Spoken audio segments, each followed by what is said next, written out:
నమస్కారం ఘంటారావానికి స్వాగతం. ముందుగా ప్రధాన అంశాలు. ఇంటిగ్రేటెడ్ రెసిడెన్షియల్ స్కూళ్లపై సీఎం డిప్యూటీ సీఎం సమీక్ష. 3 ఏళ్లలో ప్రభుత్వ పాఠశాలను పటిష్టపరిచేలా ప్రణాళికలు.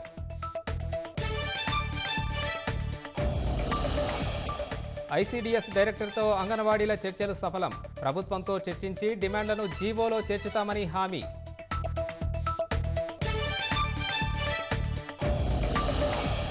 భద్రాచలం వద్ద పెరుగుతున్న గోదావరి ప్రవాహం. 26.3 అడుగులకు చేరిన నీటి మట్టం.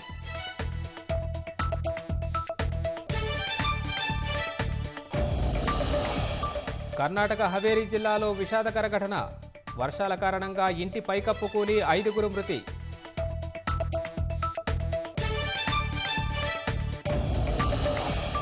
మైక్రోసాఫ్ట్ విండోస్లో సాంకేతిక సమస్య. ప్రపంచవ్యాప్తంగా కోట్లాది యూజర్ల తీవ్ర గందరగోళం.